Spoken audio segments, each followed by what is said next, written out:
I think the hardest part as an artist is just starting with a white piece of paper. Even for a professional, I think just that white piece of paper can stare back at you. And I think it's okay to be scared because it's a way to get yourself ready to start. 1, 2, 3. Dream.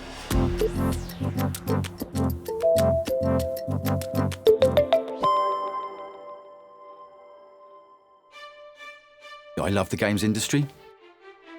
I love it so much that I want to make it easy for other people to get into the games industry. And for me, that's what Dreams is all about.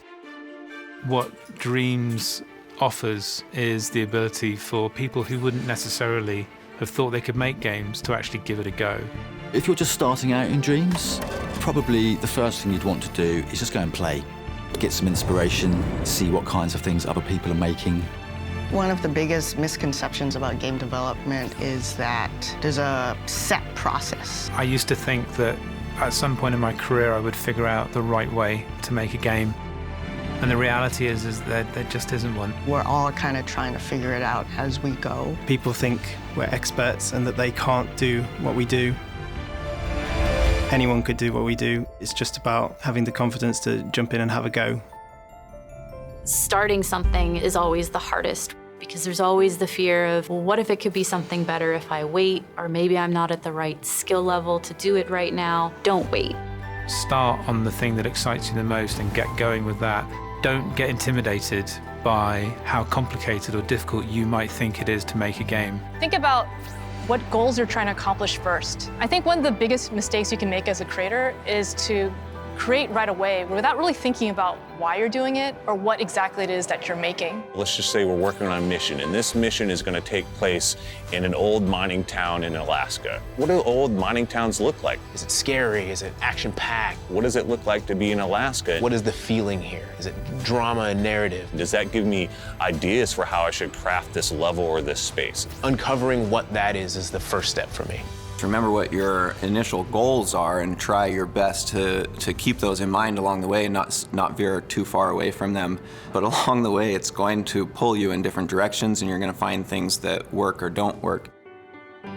If someone's just starting out and they've never done this before, keeping the idea simple is probably your best approach. Keeping things simple can be tricky because you want to explore a lot of different things, especially when you get excited and passionate about something. It's just a matter of breaking the ice. So break the ice and then take it on in small increments. And I think that those small increments become larger and larger before you know it, you have a project. Anybody can come up with a unique idea, anybody. It doesn't take any sort of special skill to have a good idea.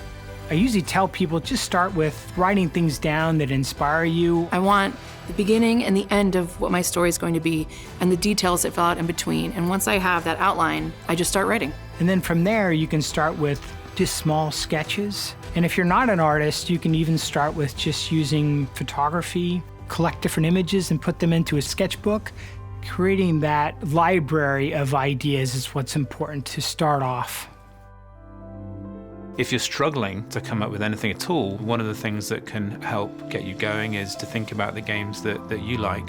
Start with something that you think you would like to play yourself, because you know how that feels, just to kind of get your feet wet. And then from there, you add a little bit more, add a little bit more. For writer's block, I tried 2 different approaches.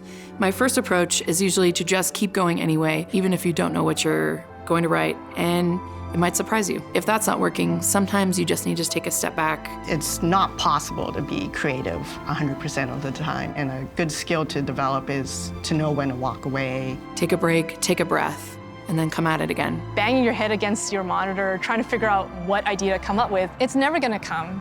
Try to find something you feel incredibly passionate about. Because I think the passion for a project will get you over the rough spots. Make sure that what you're working on is inspiring to you. It's the best way to keep motivated. Find something that you really want to see the end result of. I'm a lead character concept artist at Naughty Dog. Art director for Pixel Opus. Senior animator at Santa Monica Studio. Principal environment artist at Ben Studio. Design director at Insomniac Games. Designer at Media Molecule. Environment team lead at Ben Studio. Creative director of Pixel Opus. Senior narrative designer at Ben Studio. Senior level designer at Santa Monica Studio. Art director at Insomniac Games. Creative director at Media Molecule. And I can't wait to see what you create in Dreams.